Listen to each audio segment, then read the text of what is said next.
తన పరిపాలన ఎట్లా అనిపిస్తుంది మీకు? అన్న అన్న అన్న మాట్లాడుతున్నా ఆయన మేడం ఏదో చెప్పండి మేడం. రేవంత్ రెడ్డి పరిపాలన విధానం మీకు ఎట్లా అనిపిస్తుంది? బాలేదు మేడం. ఎందుకు బాలేదు? అనకట్లా ఎట్లా ఎందుకు బాలేదు? మేడం. ఎందుకు బాలేదు?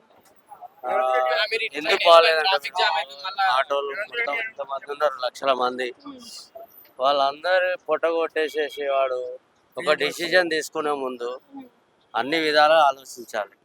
ఒక అడిగి 12,000 అన్నాడు కదా, 10 రూపాయలు కూడా ఇస్తలేదు మేడం. కేసీఆర్ అన్న 400 రూపాయలు ట్యాక్స్ మాఫ్ చేసిండు, ఇతను ఏం చేయట్లేదు, జీరో. నెక్స్ట్ సీఎం మాత్రం కేసీఆర్. ఎందుకు మళ్ళీ కేసీఆర్ రావాలనుకుంటున్నారు? కేటీఆర్ రావాలి. ఎందుకు కేసీఆర్? ఏదేమన్నారు అన్ని విధాలుగా మొత్తం. అంటే ఇప్పుడు మీకు ఓన్లీ ఫ్రీ బస్ వల్ల దెబ్బ పడుతుందా, లేకపోతే ఇప్పుడు ఓలా ఊబర్ ఫ్రీ బస్సులు అయితే డిస్ట్రిక్ట్ లెవెల్లో ఉన్న ఆటోలన్నీ ఈ బస్సులు అన్నిటి ఫ్రీ చేయకపోతే అక్కడే నడిచేటివి, సిటీలోకి రాకపోతుండే. అయితే ఇప్పుడు ఏమైపోయిందంటే బరువు అంతా ఇక్కడే పడిపోయి ఎవరికి ఏమి సరిగా పొట్ట నిండట్లేదు అంతే. అంటే ఇంతకు ముందు ప్రభుత్వంలో చూసుకున్నట్టయితే ఆటో వాళ్ళకి ఎటువంటి సదుపాయాలు అందేవి, ఇప్పుడు ఎలా అందుతున్నాయి?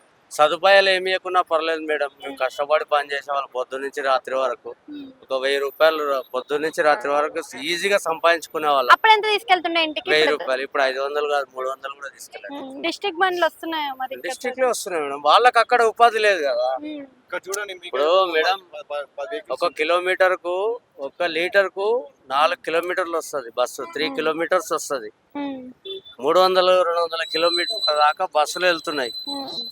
కేసీఆర్ ఇస్తున్నాడా, రేవంత్ రెడ్డి ఇస్తున్నాడా, సీఎం ఇస్తాడా, పిఎం ఇస్తాడా? ఎవరు ఇవ్వరు కదా. మన దగ్గరికి వెళ్ళి తినేది వాళ్ళంతా డబ్బులు.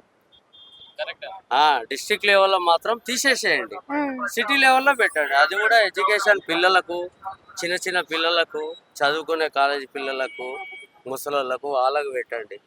కానీ 30,000, 40,000, 50,000 హైటెక్ సిటీలో జాబ్ చేసే వాళ్ళు కూడా ఫ్రీ బస్ అనే వెళ్ళిపోతున్నారు. అదే అందరూ అయితే చూడరు, మా ఆటో వాళ్ళే బాగా చూసేది అది. అంతే కదా మేడం.